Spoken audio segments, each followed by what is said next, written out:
Hello folks, I'm Shane Tracy, and this is how you take down a Christmas tree.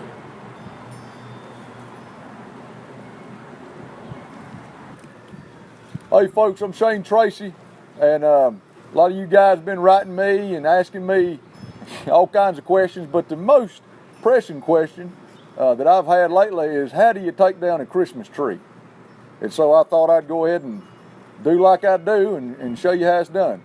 Now, taking down a Christmas tree has always been something that meant something to me. I've always thought of them trees as parts of the family for the time they're up. And it's never easy getting rid of a tree. And this one especially, this tree we got here, you're going to see in a little bit, is real special to me. One of the best I've ever had. And I know that you guys have had some trees like that too in your house. I mean, it's just like I said, part of the family.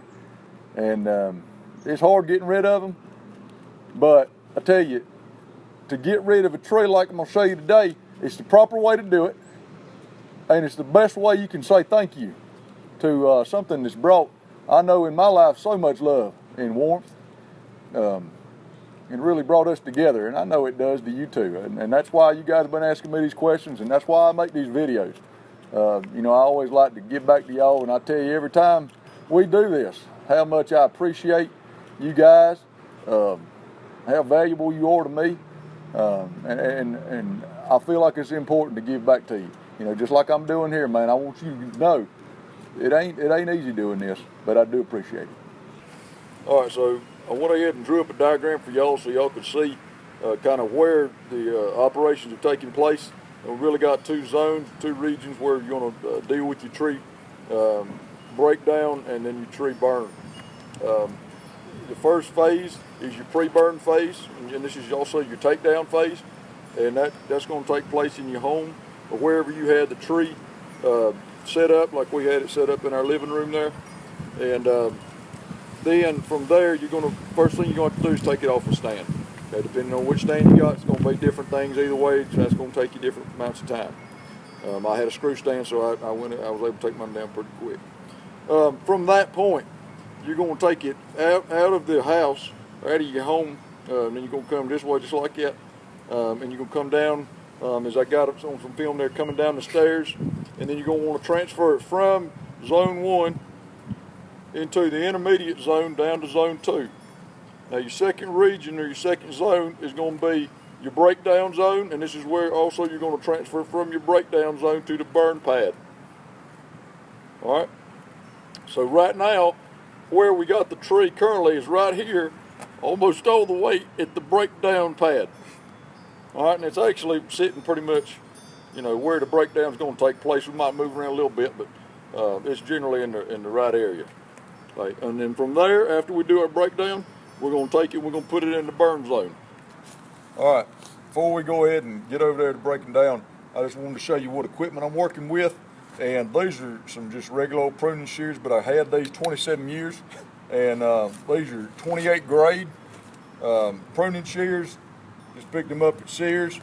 Long time ago, Daddy did, and they were his before he gave them to me, and now I got them. But anyway, they got the rubber handles on there, don't let it slip, okay, and good sturdy rods there, and good blade too. So that's what we're going to use. It's going to be good. So here we are down on the breakdown pad, and we're going to want to go ahead and this is going to be the process. First thing, one of the things is just make sure you got a safe zone. You always want to make sure everything's cleared out around you when you're working and stuff like this. Obviously, you don't want to be tripping over nothing, especially when you got tools in your hand. Safety's first, so just remove anything just like that, just put it right over there, and then we're going to proceed to cut the limbs off the bottom end. Okay, we're going to take the base end first, and that's where we're going to trim. We're going to start our base layer with those trimmings. All right. So we got to make sure we got a clear base down here. First thing you have to do is get some of that netting off that might still be on there from when it was on the lot. And make sure you get that off, and make sure that you got a clear path over to the stack area. Okay, you're going to want to stack the limbs that you cut on the other side of the burn pad. This here is the burn pad. Okay, you got the burn zone right here. So you're gonna be on the far corner, the accessible corner on the outside of the burn pad. Okay, or the burn zone, sorry. So anyway, let's go ahead and trim up some of these bottom pieces. Okay, get these things down nice and tight. And then we'll start clipping off some of the bottom limbs. Okay, some of the bottom limbs, thank you, darling, on the base here. I tell you, she has been a good one. We had so much fun this Christmas, and I believe that it had everything to do with this tree here. If you need to, put your tools down on the burn pad, just like that. And just make sure you got a nice stack. You want them all the same way, okay? Make them all the same way. You need to just, put them there for a minute or two before you can pick up a good chunk of them. You don't want to be moving them one at a time. And you gotta make sure she gets right. Thank you, baby. Turn her over there. Like I was saying, we had such a great Christmas with this tree. Just like that. Okay, see how I'm bunching them up like that? Okay. Go ahead and make sure when you cut them, you don't want to be moving them one at a time. You go ahead and bunch them up in threes at least. If you're gonna move them in bunches, which I recommend, make sure you bunch them up in threes. All right, so here we are down here on the burn pad, and we've got our stack that we've transferred from the breakdown zone. And so now all you got left to do is to get the stack onto a base layer here on the burn pad, and then start the process, okay?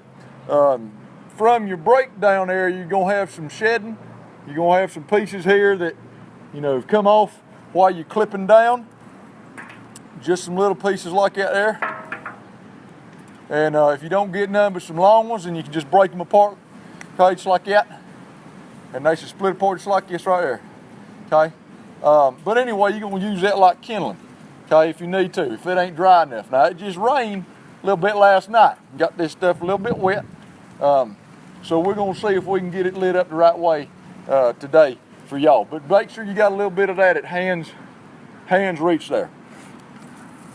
Okay, so first thing we're gonna do is you're gonna pick up one of your shavings or your clippings there, and you're gonna break them off just like that.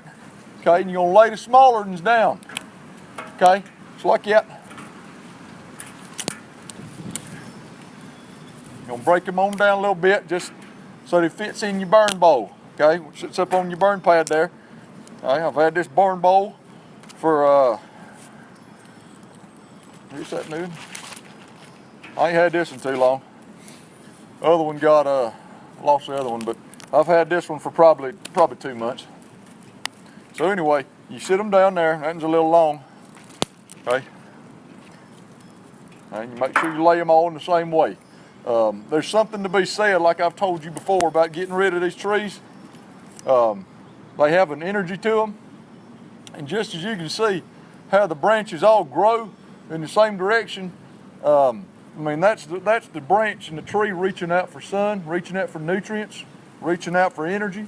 And so there's lots of energy in these trees, and you want to dispose of them in the same way that they live their lives, okay? And that's with a lot of energy. And so, like I said, this tree's been great, and so, whenever you're disposing of a tree in the right way, you want to make sure you've got chakras lined up. You want to make sure you've got zones and energies paired up to where it's going to be the most efficient burn that you can have, but also one that lifts the tree up to the glory that it was while it was in your home, delivering that love that it does. And like I said, this one's been a good one. But that's your base layer there.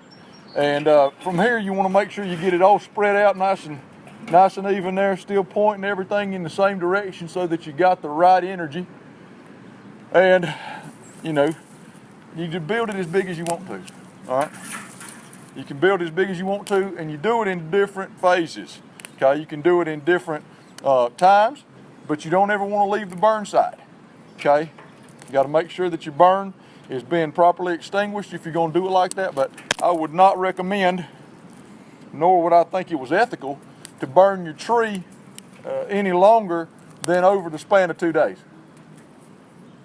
Now, after 2 days, this tree has lost the energy that was inside of it.